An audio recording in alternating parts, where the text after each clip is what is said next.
This one was interesting, I thought. How do I changes my family's views on communism?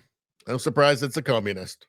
So my family was born in Poland, moved to US in 1994, and lived under Stalin. And no doubt, and no doubt about it, they were poor. Yes, like everybody, but at least they were alive, which not everybody was.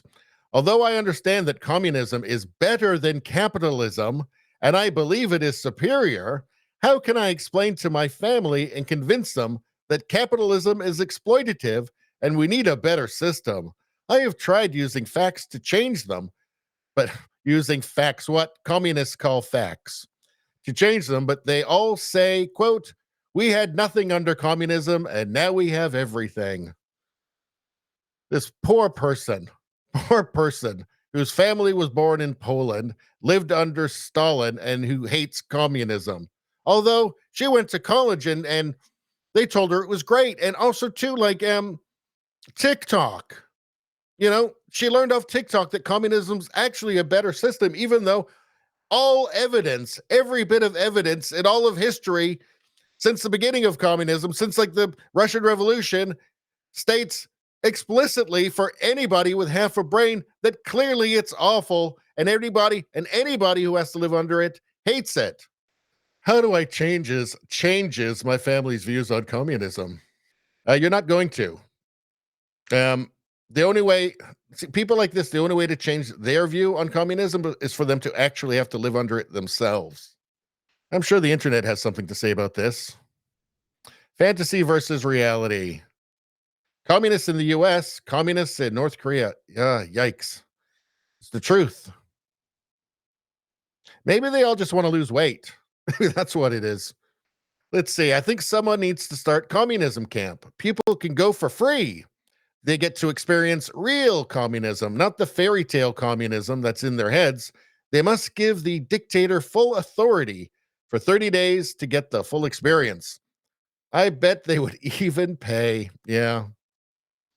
You ever see like communists talking like online and they say things like they ask each other like, what are you going to do after the revolution? And they're like, oh, well, I'm going to work on my farm for a little bit in the morning, and then I'm going to go fishing, and then I'm going to write revolutionary poetry in the afternoon. For one thing, it ain't your farm. That's a collective farm. Secondly, you're going to do what you're fucking told, and you're needed back at the concrete factory right now. You know, the Soviet Union, it was a felony to not show up for work. If you wanted to end up in a gulag, you didn't show up for work. I guess the problem is they just learn nothing. I mean, there's the obsession with Germany in the 30s, right? And until 1945. But they don't learn anything about China. They don't learn about the Cultural Revolution. They don't learn about the millions of people, millions and millions of people who starved to death in China and were or were just killed, thrown into camps. They don't learn about, you know, the Gulag archipelago. They don't learn about the Holodomor. They don't learn about the kulaks. You know, they don't learn about anything. They don't even learn about, I mean, the people walking around with the Che Guevara t-shirts don't even know what happened in Cuba. And it wasn't pretty. By the way, Che was quite racist, it turns out, and didn't like the gays so much. He would not have been flying a rainbow flag. You know, we haven't even gotten to Cambodia yet. But yeah, the problem is it's a failure of the education system being run by leftists who are sympathetic to communism, socialism.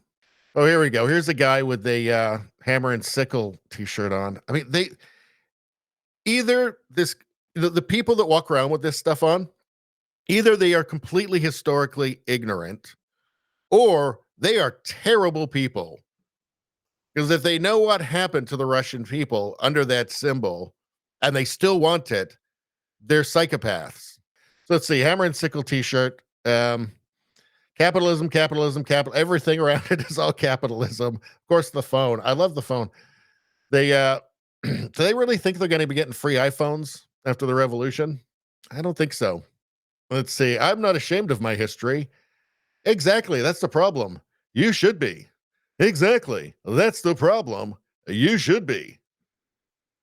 I think those are pretty good, Jerry. Move to Venezuela and live there for a few years. Then after eating your last pet, You can ask them for money to come back home. I'm sure they'll be delighted to hear what you've learned. Well, it wasn't just the pets, they were actually eating the animals at the zoo animals. That's what people will do when they're hungry. They'll eat each other. Again, maybe learn a little bit about what happened in the Soviet Union during dekulakization. When you hate capitalism, so you call it fascism because you don't know what either one means. Yep, that's pretty much it. Teens 60 BC. I have returned from gladiator training and I'm ready for my arranged marriage. Teens now, Mom, Timmy called me a he. It's not all of them. It's not all, it's just some of them. And I think most of them are on TikTok.